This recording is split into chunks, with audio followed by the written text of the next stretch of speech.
1995년 11월 27일 프랑스 클레르몽시 외곽의 들판에서 교황 우르바노 2세는 역사상 가장 중대한 연설 중 하나를 했다. 수천 명의 군중 앞에 서서 귀족들, 기사들, 성직자들, 평민들, 교황은 동방 기독교인들의 고통을 설명했다. 그는 이슬람의 성지 지배, 순례자들이 공격당하고 살해당하는 것, 신성한 장소들의 모독에 대해 말했다. 그는 동방의 마지막 기독교 요새인 비잔틴 제국이 이슬람 투르크족에게 위협받고 있다고 말했다. 그리고 나서 그는 세계를 바꿀 호소를 발표했다. 무기를 들고 예루살렘으로 행군하고 기독교를 위해 성지를 되찾으라. 하나님이 원하신다고 그는 선언했다. 드스불트, 드더불. 군중이 폭발했다. 드스불트, 드스불트. 그들은 외쳤다. 남자들은 십자가를 취하기 위해 앞으로 달려들었다. 문자 그대로 천 십자가를 그들의 옷에 꿰매어 십자군으로 자신들을 표시했다. 몇 달 안에 서유럽 전역에서 수만 명의 사람들이 동쪽으로 행군할 준비를 하고 있었다. 일부는 진정한 종교적 열정에 의해 동기부여를 받았고 그들이 하나님의 일을 하고 있다고 믿었다. 다른 이들은 모험, 부 또는 땅을 추구했다. 많은 이들은 단순히 우르바노의 연설 이후 유럽을 휩쓴 대중 히스테리에 휩쓸렸다. 그들의 동기가 무엇이든 그들은 서유럽에서 예루살렘까지 약 4,000km의 여정을 시작할 것이었다. 수년이 걸리고 수만 명의 생명을 앗아가고 역사상 가장 악명 높은 대학살 중 하나로 절정에 달할 여정. 이것은 제1차 십자군 원정의 이야기이다. 종교적 광신, 잔인한 전쟁, 믿을 수 없는 인내, 그리고 충격적인 폭력의 이야기이다. 교황의 호소로 시작하여 예루살렘 거리의 피해, 강으로 끝나는 이야기이다. 그리고 이것은 기독교와 이슬람 사이의 관계를 1000년 동안 형성할 이야기이다. 제1차 십자군 원정이 왜 일어났는지 이해하려면 11세기 후반의 맥락을 이해해야 한다. 기독교와 이슬람은 수세기 동안 갈등 상태였다. 이슬람은 7세기에 등장하여 중동 북아프리카 그리고 스페인으로 빠르게 퍼졌다. 비잔틴 제국을 포함한 기독교 땅들은 이슬람 정복의 광대한 영토를 잃었다. 11세기까지 중동의 대부분, 북아프리카 전체, 그리고 스페인의 많은 부분이 이슬람의 통제하에 있었다. 예루살렘 기독교에서 가장 신성한 도시, 그리고 유대교와 이슬람에도 신성한 638년 이래 이슬람의 통제하에 있었다. 수세기 동안 기독교 순례자들은 예루살렘을 방문할 수 있었지만 종종 괴롭힘과 때때로 폭력에 직면했다. 하지만 11세기에 상황이 바뀌었다. 새로운 이슬람 세력인 셀주크 투르크족이 1073년 예루살렘을 포함한 중동의 많은 부분을 정복했다. 셀주크족은 이전의 이슬람 통치자들보다 기독교 순례자들에게 덜 관대했다. 순례자들이 공격당하고 살해당하고 또는 노예로 팔린다는 이야기들이 유럽에 도달했다. 동시에 비잔틴 제국은 위기에 처해 있었다. 그리스어를 사용하는 동방정교 기독교인이었던 비잔틴인들은 동방의 주요 기독교 세력이었다. 하지만 1071년 만지케르트 전투에서 셀주크 투르크족은 비잔틴 군대에 치명적인 패배를 가했다. 황제는 포로가 되었고 소아시아 현대 터키의 많은 부분이 투르크의 통제에 떨어졌다. 1990년대까지 투르크족은 비잔틴 수도 콘스탄티노플 자체를 위협하고 있었다. 1095년 비잔틴 황제 알렉시오스 1세 콤네노스는 교황 우르바노 2세에게 대사들을 보내 투르크족에 대한 군사 지원을 요청했다. 이것은 섬세한 요청이었다. 서방의 가톨릭 교회와 동방의 정교회는 1054년에 분열했고 기술적으로 분리 상태에 있었다. 하지만 알렉시오스는 필사적으로 도움이 필요했고 교황 앞에 자신을 낮출 의향이 있었다. 우르바노는 기회를 보았다.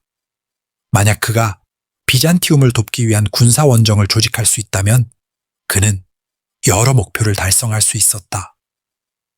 그는 동방의 동료 기독교인들을 도울 수 있었다. 그는 잠재적으로 가톨릭과 정교회 사이의 분열을 치유할 수 있었다. 그는 국제군사 캠페인을 조직함으로써 교황청의 권력과 권위를 보여줄 수 있었다. 그리고 그는 유럽 기사들의 고질적인 폭력을 그들이 서로 싸우는데 많은 시간을 보낸 외부적으로 향하게 할 수 있었다. 우르바노는 몇 달 동안 프랑스를 여행하며 십자군을 설교했다. 그의 메시지는 그가 갈 때 진화했다. 비잔티움을 돕기 위한 호소로 시작된 것이 더 야심찬 것으로 변했다. 예루살렘 자체를 되찾기 위한 캠페인. 이것은 훌륭한 선전이었다. 예루살렘은 기독교인들에게 엄청난 감정적 힘을 가지고 있었다. 그것은 예수가 살고 가르치고 십자가에 못 박히고 부활한 곳이었다. 이슬람의 통제로부터 예루살렘을 해방시킨다는 생각은 비잔티움을 돕는 것만으로는 그렇지 않을 수 있는 방식으로 중세 기독교인들에게 깊이 공명했다. 우르바노는 영적 인센티브를 제공했다. 그는 십자가를 취하고 예루살렘으로의 순례를 완료한 사람은 모든 죄가 용서될 것이라고 약속했다. 나중에 전대사라고 불릴 것. 이것은 특별한 제안이었다. 중세 가톨릭 신학에서 죄는 고백되어야 하고 참회가 수행되어야 하며 천국에 들어가기 전에 영혼을 정화하기 위해 사후 연옥에서 시간을 잠재적으로 보내야 했다. 우르바노는 십자군 원정에 가는 것과 교환하여 즉각적인 용서, 천국으로 가는 빠른 트랙을 제공하고 있었다. 지옥과 연옥을 깊이 믿는 많은 중세 사람들에게 이것은 저항할 수 없는 제안이었다. 우르바노의 설교에 대한 반응은 모든 기대를 초과했다. 수천 명, 그 다음 수만 명의 사람들이 십자가를 취했다. 하지만 운동은 빠르게 매우 다른 특성과 운명을 가진 두 그룹으로 분열되었다. 출발한 첫 번째 그룹은 민중 십자군으로 알려진 것이었다. 이것은 주로 조직되지 않은 가난한 사람들의 운동이었다. 농민, 장인, 하급 기사, 여성, 어린이, 노인, 은둔자 베드로라는 카리스마적인 설교자와 월터상 아부아르, 무일푼 월터라는 하급 기사가 이끌었다. 이 사람들은 돈이 거의 없고 무기가 거의 없고 군사 훈련이 최소한이었고 사실상 조직이 없었다. 많은 사람들은 하나님이 그들을 위해 제공할 것이라고 믿었고 신성한 개입이 그들을 보호하고 예루살렘으로 인도할 것이라고 믿었다. 민중 십자군은 1996년 봄에 출발했는데 주요 십자군 군대가 준비되기 몇 달 전이었다. 그들의 유럽을 가로지르는 여정은 처음부터 폭력으로 특징지어졌다. 라인란트, 현대 독일에서 십자군은 유대인 공동체를 공격했다. 논리는 뒤틀렸지만 중세 기독교 편견과 일치했다. 왜 이슬람 교도들과 싸우기 위해 수천 마일을 행군하는가? 그들은 추론했고 유럽의 바로 여기 그리스도의 적, 유대인들, 이 있을 때 유대인들을 보호하려는 지역 주교들의 항의에도 불구하고 십자군은 수천 명을 학살했다. 슈파이어, 보름스, 마인츠, 그리고 코엘른의 유대인 공동체들이 황폐화되었다. 이것은 유럽 역사에서 첫 번째 주요 포그롬이었지만 비극적으로 마지막은 아니었다. 제1차 십자군 원정은 수세기 동안 반복될 유대인에 대한 기독교 폭력의 끔찍한 선례를 확립했다. 민중 십자군은 헝가리를 거쳐 비잔틴 영토로 동쪽으로 계속 갔다. 그들은 약탈하고 지역 주민들과 싸우며 파괴의 흔적을 남겼다. 그들이 콘스탄티노플에 도착했을 때 알렉시오스 황제는 공포에 질렸다. 이 난잡한 무리는 그가 요청한 훈련된 군대가 아니었다. 그는 그들을 보스포러스 해협을 건너 소아시아로 빠르게 수송했고 그들을 없애기를 희망했다. 1996년 10월 알렉시오스의 조언에 반하여 민중 십자군은 투르크가 장악한 니케아시를 향해 진격했다. 그들은 치베토트라는 장소 근처에서 셀주크 투르크 군대에 의해 매복을 당했다. 숙련된 기마 궁수이자 경험, 많은 전사인 투르크족은 십자군을 학살했다. 수천 명이 살해되었다. 수천 명이 더 포로로 잡혀 노예로 팔렸다. 소수가 콘스탄티노플로 탈출했다. 민중 십자군은 끝났다. 그것은 죽음과 파괴 외에는 아무것도 성취하지 못했다. 하지만 이 재앙은 단지 서곡이었다.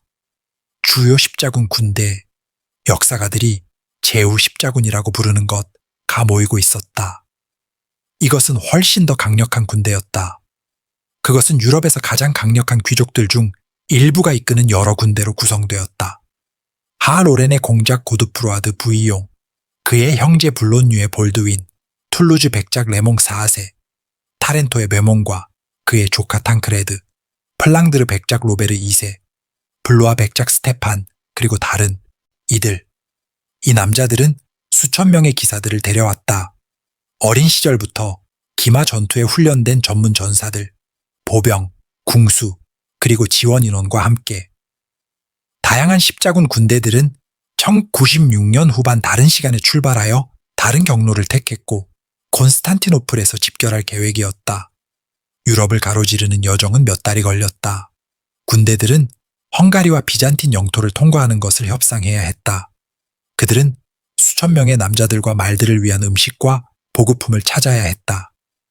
비잔틴인들과의 관계는 처음부터 긴장되어 있었다. 알렉시오스 황제는 십자군이 그에게 충성 서약을 하고 그들이 점령한 이전 비잔틴 영토를 반환할 것을 약속하기를 원했다. 십자군 지도자들은 주저했다. 그들은 자신들의 야망을 가지고 있었다. 많은 협상과 일부 위협, 알렉시오스는 수능을 강요하기 위해 식량, 공급을 차단했다. 후, 대부분의 지도자들은 조건부 서약을 하는데 동의했다. 1997년 봄까지 십자군 군대는 콘스탄티노플에 집결되었다. 총수는 역사가들에 의해 논쟁되지만 아마도 6만에서 10만 명 사이의 사람들이 십자군과 함께 행군했다. 아마도 3만 5천에서 5만 명의 병사들, 7천에서 1만 명의 기사들을 포함과 거의 같은 수의 비전투원들, 여성, 어린이, 성직자, 하인, 상인들. 이것은 중세 기준으로 엄청난 군대였다. 대부분의 유럽 왕국들이 동원할 수 있는 것보다 컸다. 첫 번째 주요 목표는 니케아였는데 투르크 정복 이전에 비잔틴 수도였던 요새 도시였다. 십자군은 1097년 5월 니케아를 포위했다. 이것은 학습 경험이었다. 중세 포위 전쟁은 느리고 잔인했다. 도시는 두꺼운 벽과 탑으로 둘러싸여 있었다. 십자군은 포위탑과 투석기를 건설하여 벽을 포격했고 투르크 수비대는 화살을 그들에게 쏟아부었다. 포위는 니케아가 항복하기 전 약 한 달 동안 지속되었다. 하지만 십자군이 아니라 비잔틴인들에게 십자군들의 좌절감을 크게 만들었다. 알렉시오스는 비밀리에 도시의 항복을 협상했고 십자군이 약탈하기 전에 소유권을 차지했다. 십자군은 약탈품을 빼앗긴 것 같았다. 니케아 후 십자군은 소아시아를 통해 남동쪽으로 행군했다. 이것은 어려운 지형이었다. 산악, 더움, 제한된 수원. 십자군은 투르크 기마 궁수들에 의해 끊임없이 괴롭힘을 당했는데 그들은 기습 전술을 사용하여 행렬의 화살을 쏘고 십자군이 근접 전투에 참여할 수 있기 전에 후퇴했다. 1997년 7월 1일 도릴라윰 근처에서 투르크족은 주요 공격을 시작했다. 십자군은 기습을 당했고 거의 압도당했다. 하지만 그들은 원군이 도착할 때까지 그들의 위치를 지켰고 그 다음 방역하여 투르크족을 쫓아냈다. 이것은 십자군의 결의와 전술적 능력을 보여준 중요한 승리였다. 하지만 진짜 적은 지형과 기후였다. 1097년 여름 소아시아를 가로지르는 행군은 지옥 같았다. 온도는 섭씨 38도를 넘었다. 물이 부족했다. 남자들과 말들이 갈증과 열사병으로 죽었다. 갑옷과 무기가 견딜 수 없을 정도로 뜨거워졌다. 북유럽 출신인 대부분의 십자군은 그런 더위를 경험한 적이 없었고 끔찍하게 고통받았다. 연대기 작가들은 기사들이 갑옷을 버리고 말들이 때려 죽고 필사적인 남자들이 갈증을 풀기 위해 죽은 말들의 피를 마시는 것을 묘사했다. 십자군이 1097년 9월 터키 남부의 토러스 산맥에 도달할 때까지 군대는 분열되었다. 블로뉴의 볼드윈은 작은 군대와 함께 이탈하여 에데사로 동쪽으로 향했는데 기독교 아르메니아 도시였다. 거기서 정치적 책략과 군사력의 조합을 통해 볼드윈은 에데사 백장령을 확립했는데 첫 번째 십자군 국가였다. 볼드윈은 부분적으로 종교적 이유로 하지만 또한 그의 운을 찾기 위해 십자군에 왔다. 차남으로서 그는 유럽에 상속이 없었다. 에데사에서 그는 그의 왕국을 찾았다.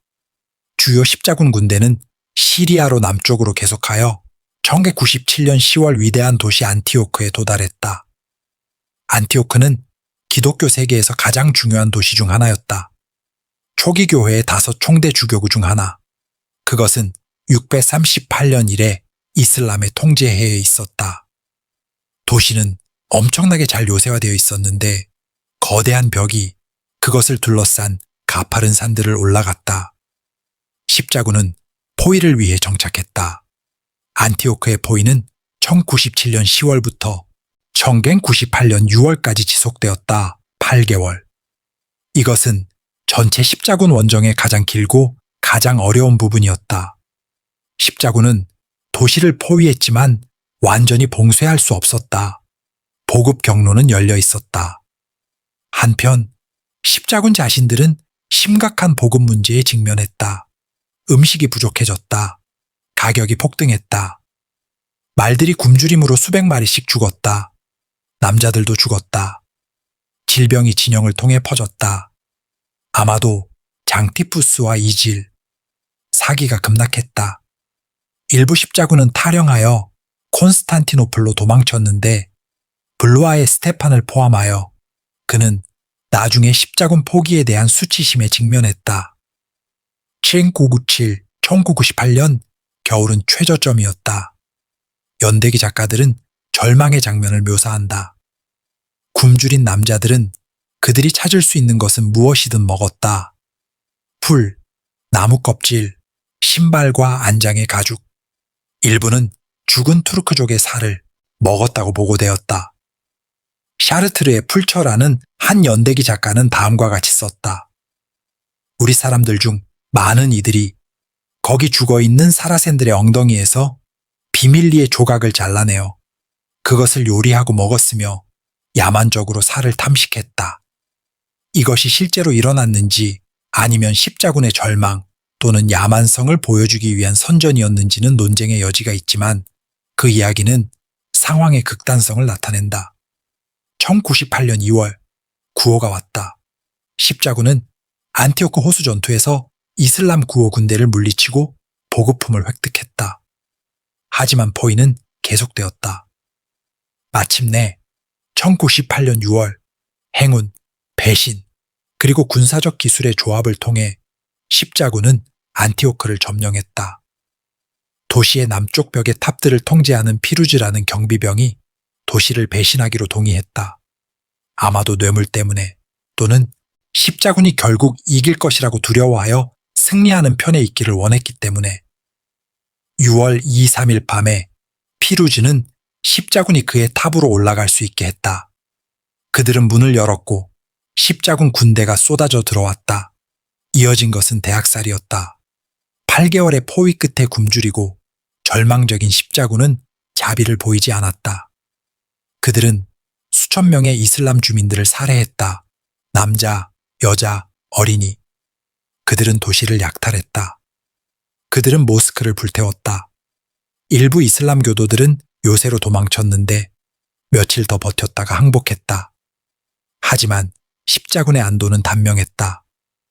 안티오크를 점령한 지 며칠 후 모술의 아타벡 케르보가가 이끄는 거대한 이슬람 군대가 도착하여 도시 안의 십자군을 포위했다. 포위하는 자들이 포위당하는 자들이 되었다. 상황은 절망적이었다. 십자군은 그들이 방금 약탈한 도시에 갇혀 있었고 제한된 음식, 그들 자신보다 훨씬 큰 적군에 직면했다. 많은 이들이 도망치기를 원했다. 사기가 무너졌다. 질병과 굶주림이 매일 십자군을 죽였다. 이 중요한 순간에 피터 바르톨로뮤라는 가난한 수도사가 성 안드레의 환영을 보았다고 주장했는데, 그는 십자가에서 그리스도의 옆구리를 찔렀던 창인 성창이 안티오크의 대성당에 묻혀 있다고 말했다. 십자군 지도자들은 회의적이었지만 그들은 수색을 허용했다. 피터는 그들을 대성당으로 이끌었고 파낸 후 창을 생산했다. 이것이 진짜였는지 역사가들이 의심하는 우연한 발견이었는지 또는 피터 자신에 의해 심어진 것인지는 알려지지 않았다. 하지만 그것은 선전으로 작동했다. 십자군의 사기가 급상승했다. 그들은 하나님이 그들과 함께 있다고 믿었고 승리를 보장할 성물을 가지고 있다고 믿었다. 1098년 6월 28일 십자군은 안티오크에서 필사적인 출격을 했다. 그들은 케르보가의 군대와 전투를 벌이기 위해 밖으로 행군했다. 그들은 파괴되어야 했다. 그들은 수적으로 열세였고 굶주림과 질병으로 약화되었으며 많은 이들이 말들을 먹었기 때문에 걸어서 가야 했다. 하지만 여러 요인이 그들을 구했다. 십자군은 필사적인 용기로 싸웠고 패배는 죽음을 의미한다는 것을 알았다. 케르보가의 연합군대는 정치적으로 분열되어 있었고 다양한 이슬람 영주들이 마지못해 협력했다. 그리고 결정적으로 케르보가는 십자군의 절망과 전투 능력을 과소평가한 것 같았다. 전투는 치열했지만 비교적 짧았다. 십자군은 훈련된 대형으로 조직되어 투르크 군대를 향해 진격했다. 투르크족의 기마 궁수들이 그들을 괴롭혔지만 십자군은 대형을 유지하고 앞으로 밀었다. 중요한 순간에 케르보가의 군대의 일부가 후퇴했다. 아마도 내부 분쟁 때문에 또는 전투가 졌다고 믿었기 때문에. 이것은 일반적인 후퇴를 촉발시켰다. 투르크 군대는 무너지고 도망쳤다. 십자군은 압도적인 역경에도 불구하고 있을 법하지 않은 승리를 거두었다. 안티오크의 구호 후 십자군은 몇 달 동안 정체되었다. 지도자들은 누가 안티오크를 통제해야 하는지에 대해 논쟁했다. 베몽은 그것을 주장했고 그가 도시에 처음 들어간 사람이라고 주장했다. 툴루즈의 레몽은 이것을 반박했고 도시는 약속대로 비잔틴인들에게 반환되어야 한다고 주장했다. 분쟁은 1098년 7월부터 1999년 1월까지 십자군을 마비시켰다. 일반 병사들은 좌절했다. 그들은 예루살렘으로 계속 가기를 원했지만 지도자들은 자신들의 영토적 이득을 확보하는 데 더 관심이 있었다. 마침내 1099년 1월 십자군은 이동했지만 안티오크를 공고히 하기 위해 머문 배몽 없이 그것은 두 번째 십자군 국가가 되었다. 군대는 현재 레바논인 해안을 따라 남쪽으로 행군했다. 그들은 트리폴리와 베이루트 같은 주요 도시들을 공격하는 것을 피했는데 이것은 몇 달 동안 그들을 지연시킬 수 있었다. 대신 그들은 안전한 통행을 협상하고 보급품을 획득하고 그들의 궁극적인 목표인 예루살렘을 향해 밀고 나갔다. 십자군이 1099년 6월 예루살렘에 도달할 때까지 군대는 정점에서 크게 감소했다. 콘스탄티노플을 떠난 약 6만 10만 명 중 아마도 1만 2천인만 5천 명의 병사들과 거의 같은 수의 비전투원들이 예루살렘에 도달했다. 2년 동안 70, 80%의 손실, 질병, 굶주림, 탈영, 그리고 전투 사상자들이 끔찍한 피해를 입혔다. 하지만 남은 이들은 믿을 수 없는 고난을 견딘 단련된 베테랑들이었다. 그들은 4,000km를 행군했다. 그들은 굶주림, 질병, 그리고 전투에서 살아남았다. 그들은 지금 돌아가기에는 너무 멀리 왔다.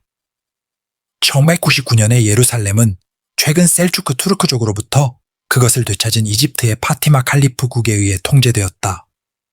파티마인들은 도시의 방어를 강화했고 기독교 주민들을 추방했으며 십자군을 도울 수 있었던 보급품을 비축했다. 총독 이프티카르 알-다울라는 아마도 1,000명의 병사들과 민병대를 지휘했다. 도시의 벽은 강력했다. 수세기 동안 많은 포위를 견딘 고대 요새. 십자군은 1099년 6월 7일 도착하여 즉시 공격을 시도했다. 그것은 실패했다. 벽은 너무 강했고 수비대는 너무 결의가 있었다. 십자군은 포위를 위해 정착했지만 그들은 심각한 문제들에 직면했다. 예루살렘은 유대 언덕의 고원에 있으며 제한된 수원을 가지고 있다. 여름 더위에 벽 밖에 야영한 십자군은 갈증으로 고통받았다. 가장 가까운 좋은 수원은 실로암 못이었는데 도시벽의 화살 사거리 내에 있었다. 남자들이 물을 가져오려다 죽었다. 게다가 십자군은 적절한 포위를 위한 장비가 부족했다.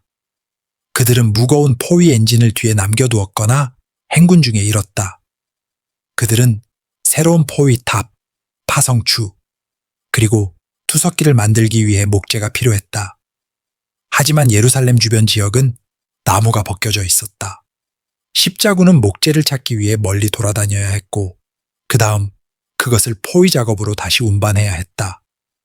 예상치 못한 출처에서 도움이 왔다. 6월 중순 6척의 기독교 배들이 자파 항구에 도착하여 보급품을 그리고 결정적으로 숙련된 엔지니어들을 포위 장비를 만드는 방법을 아는 제노바 선원들 데려왔다. 그들의 도움으로 십자군은 2개의 거대한 포위탑을 건설했다.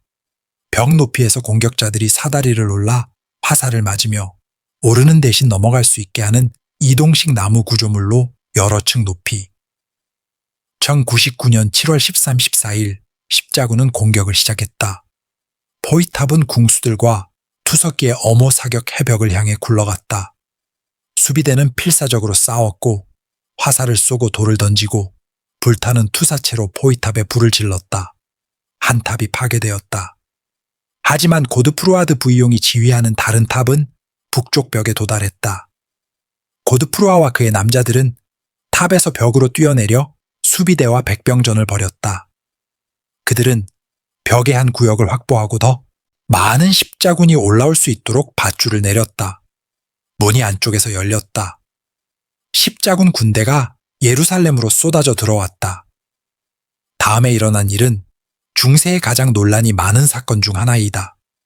십자군은 도시의 주민들을 학살했다. 이틀 동안 1099년 7월 15, 16일 십자군은 예루살렘을 통해 난동을 부리며 이슬람 교도들과 유대인들을 무차별적으로 살해했다. 남자, 여자, 어린이, 노인, 아무도 용서받지 못했다. 십자군은 그들이 신성한 복수를 실행하고 성스러운 도시를 정화하고 있다고 믿었다. 현대 연대기들은 피로 흐르는 거리, 잘린 머리와 손의 더미, 발목까지 피를 헤엄치는 병사들을 묘사한다. 수는 논쟁의 여지가 있지만 아마도 3만에서 4만 명 사이의 사람들이 살해되었다. 도시의 거의 전체 이슬람교도와 유대인 인구, 일부 이슬람교도들은 성전산에 아락사 모스크의 피난처를 찾았다. 십자군이 침입하여 그들을 모두 죽였다. 유대인들은 그들의 주요 회당에서 피난처를 찾았다. 십자군이 그것을 불태워 안에 있는 사람들을 산채로 태웠다. 이것을 기록한 연대기 작가들, 십자군과 함께 여행하는 기독교 연대기 작가들, 은학사를 수치 없이 실제로 축하와 함께 묘사했다. 아길레르의 레몽은 다음과 같이 썼다. 놀라운 것들이 보였다. 수많은 사라센인들이 참수되었다. 다른 이들은 화살로 쏘였거나 탑에서 뛰어내리도록 강요되었다. 다른 이들은 며칠 동안 고문당하고 나서 불길에 태워졌다. 거리에서는 남자들과 말들의 시체 더미가 보였다. 사람들은 어디서나 남자들과 말들의 시체들 사이로 탔다. 그는 다음과 같이 결론지었다. 실로, 이것은 하나님의 정당하고 훌륭한 판단이었다.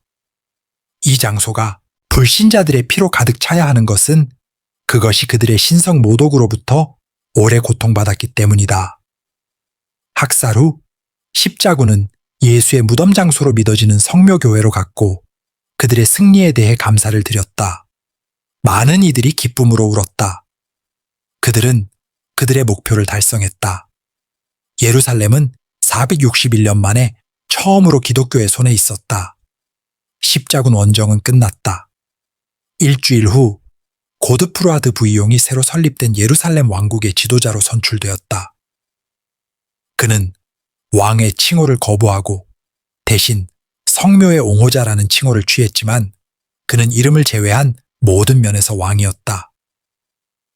그의 형제 볼드윈은 1100년 고드프루아를 계승할 때 예루살렘 왕의 칭호를 취할 것이다. 십자군은 그들의 정복을 조직하기 시작했고 유럽 왕국들을 모델로 한 봉건 왕국을 확립했다. 대부분의 십자군은 그 다음 집으로 돌아갔다. 그들은 그들의 서약을 이행했다. 그들은 예루살렘을 해방시켰다. 많은 이들이 3년이나 4년 동안 유럽을 떠나 있었다. 그들은 지쳤고 많은 이들이 부상당했거나 아팠으며 그들의 가족들에게 돌아가기를 원했다. 예루살렘에 도달한 아마도 1만 2천 1만 5천 명의 병사들 중 오직 수백 명만이 새로운 왕국을 주둔하기 위해 머물렀다. 이것은 십자군 국가들에게 영구적인 문제를 만들었다.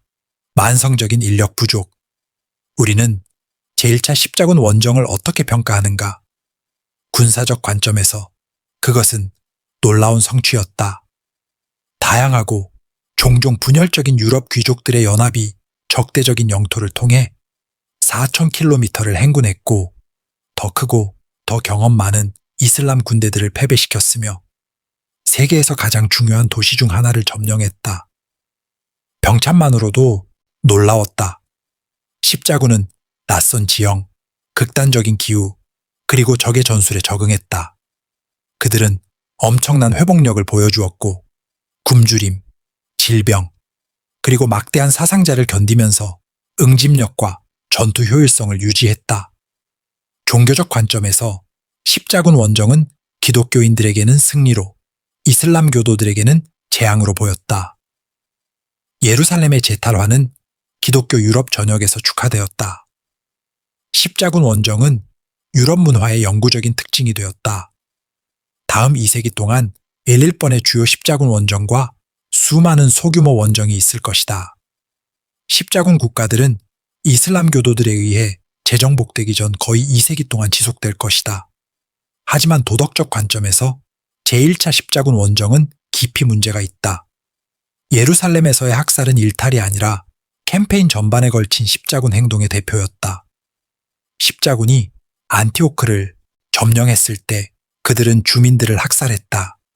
그들이 시리아의 마하라트 알누만을 점령했을 때 그들은 주민들을 학살했고 여러 출처에 따르면 식인 행위에 참여했다. 폭력은 이슬람 교도들에 대한 것만이 아니었다. 유럽의 유대인들과 십자군이 지나가는 영토의 기독교인들도 고통받았다. 이 폭력은 부분적으로 중세 전쟁의 본질에서 비롯되었는데 현대 기준으로 잔인했다. 하지만 그것은 또한 십자군 원정의 종교적 이데올로기에서 비롯되었다. 십자군은 그들이 하나님의 일을 하고 있다고 믿었고 이교도들에 대한 성전을 쌓고 있다고 믿었다. 이 확신은 그렇지 않으면 그들의 양심을 괴롭혔을 잔악 행위를 가능하게 하고 정당화했다. 아길레르의 레몽이 예루살렘에서의 학살을 하나님의 정당하고 훌륭한 판단이라고 묘사했을 때 그는 종교적 차이를 대량 살인의 정당화로 보는 세계관을 표현하고 있었다. 제1차 십자군 원정의 유사는 복잡하고 논쟁적이다. 서방에서 그것은 오랫동안 영웅적 성취로 축하되었다. 성지의 해방. 고드프루아드 부이용 같은 십자군 영웅들은 전설적인 인물이 되었고 시와 이야기의 주제가 되었다. 십자군 원정의 아이디어, 종교적 목적을 위한 성전은 서양 문화에 뿌리 박혔고 수세기 동안 다양한 형태로 재등장할 것이다. 이슬람 세계에서 제1차 십자군 원정은 트라우마이자 통합을 위한 호소였다. 십자군 정복은 이슬람 사회들을 충격에 빠뜨렸다. 어떻게 이 프랑크인들, 이슬람 교도들이 모든 서유럽인들을 부르던 이슬람 땅을 정복할 수 있었는가? 초기 이슬람 반응은 분열되고 비효과적이었지만 결국 십자군 원정은 반십자군 원정을 도발했다. 잃어버린 영토를 되찾기 위한 지하들을 위한 호소. 누르, 알딘과 나중에 살라딘 같은 지도자들은 결국 십자군 국가들을 재정복한 캠페인에서 이슬람 교도들을 통합할 것이다. 제1차 십자군 원정은 또한 기독교 유대인 관계에 지속적인 영향을 미쳤다. 정계 96년의 라인란트 학살은 중세와 그 이후에 반복될 유대인에 대한 기독교 폭력의 패턴을 확립했다. 십자군 원정의 열정은 종종 유럽에서 반유대주의적 폭력으로 변환되었다. 십자군 원정과 반유대주의의 연관성은 십자군 운동의 가장 어두운 측면 중 하나이다. 아마도 가장 중요한 것은 제1차 십자군 원정이 기독교와 이슬람 사이의 관계를 독살했다. 십자군 원정 이전에 지중해의 기독교 이슬람 관계는 경쟁적이었지만 본질적으로 집단 학살적이지 않았다. 무역, 외교, 문화 교류가 있었다. 이슬람 교도들은 기독교 인구를 통치했고 기독교인들은 이슬람 인구를 통치했으며 종종 어느 정도의 관용을 가지고 있었다.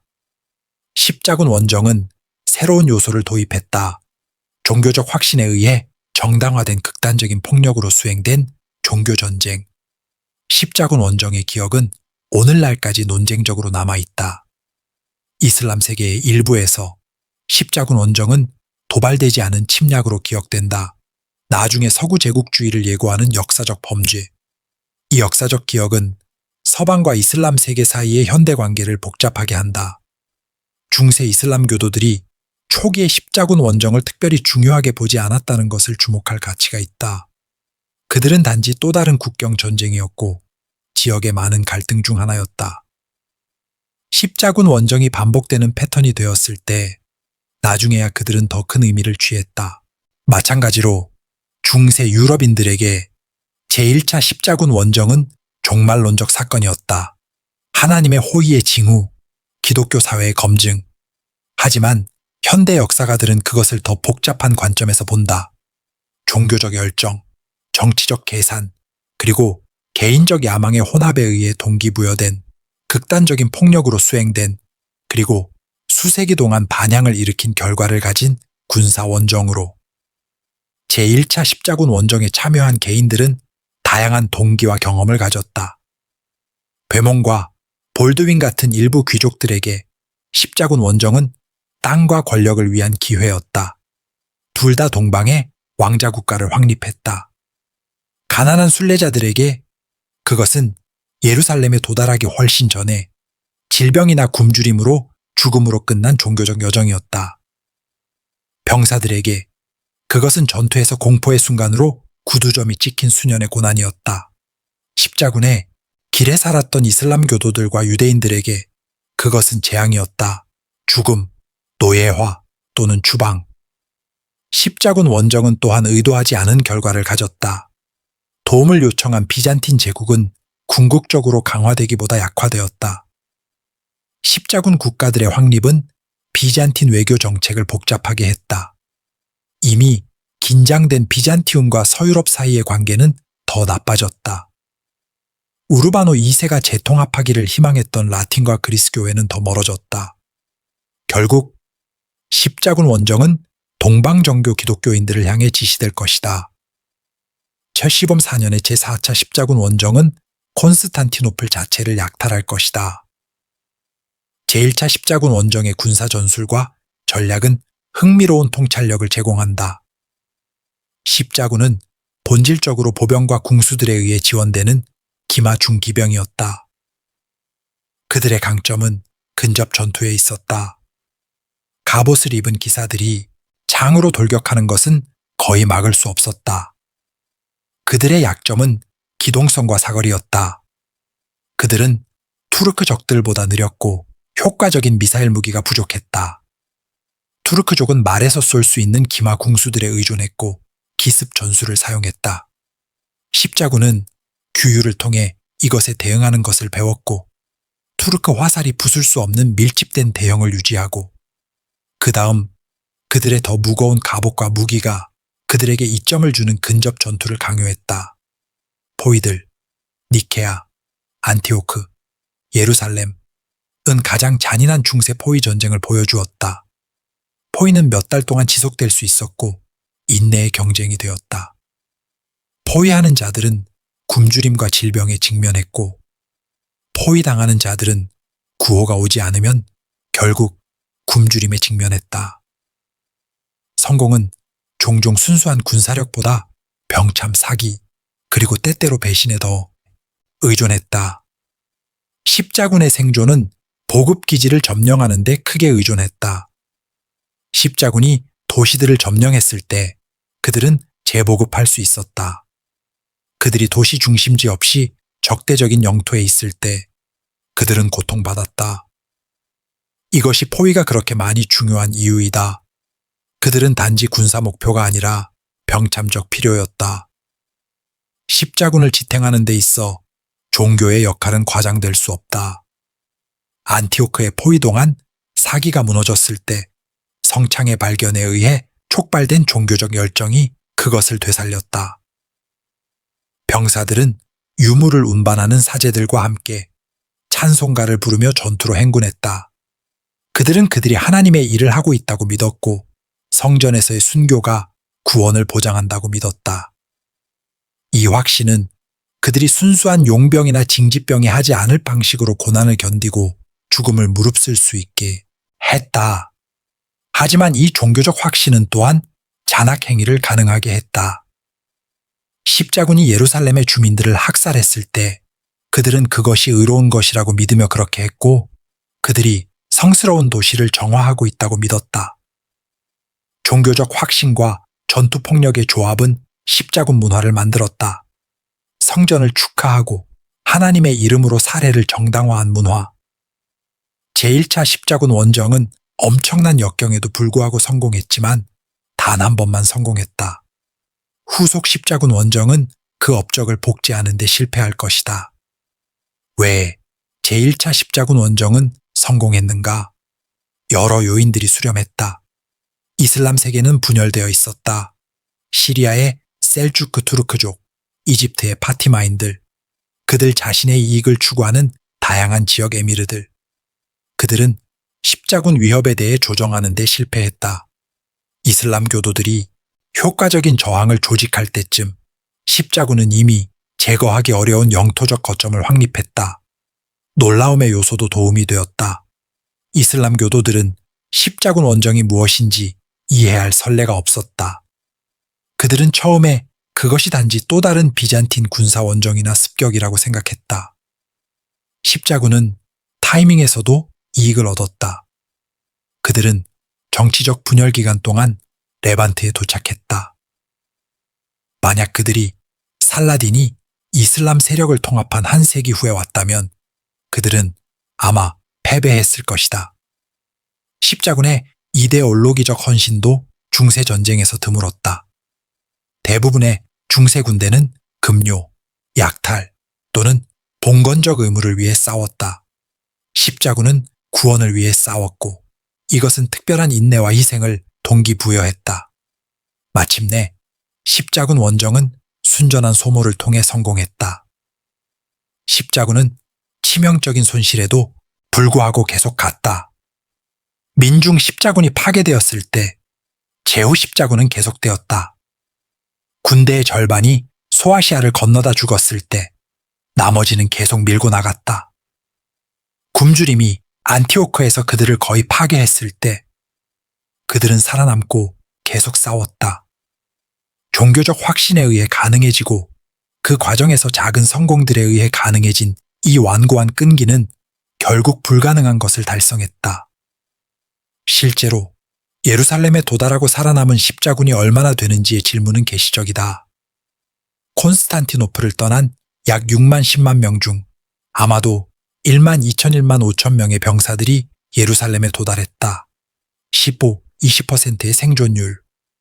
대부분이 승리 후 집으로 갔을 때 오직 수백 명만 머물렀다. 예루살렘 왕국은 여정을 시작한 사람들의 아주 작은 부분에 의해 확립되고 유지되었다.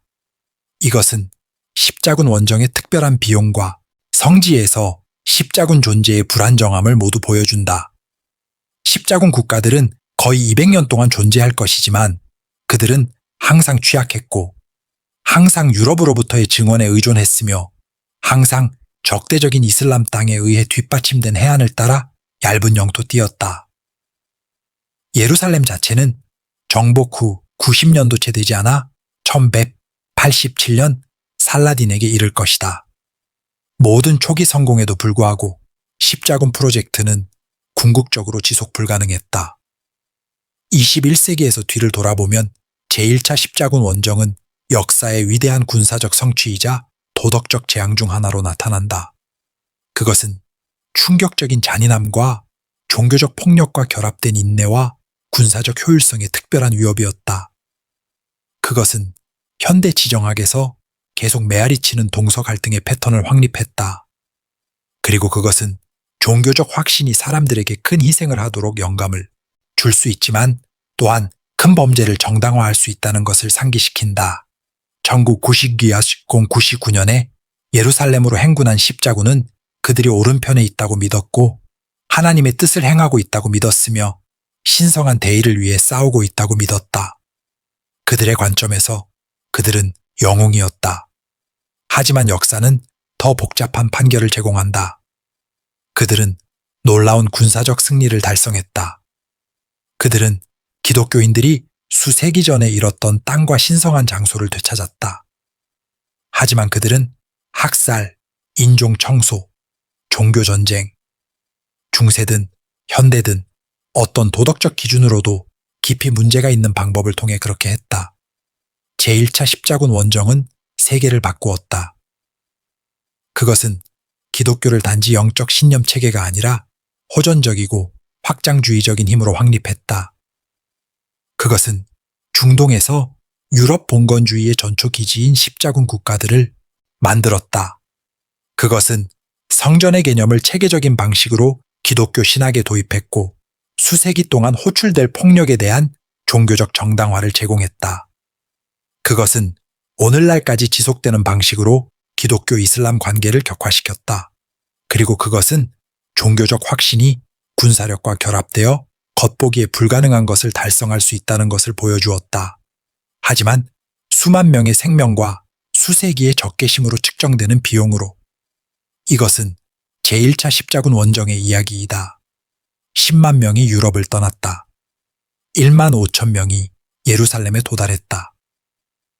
살아남은 사람들은 2세기 동안 지속되고 1000년 후에도 유산을 남긴 왕국을 만들었다.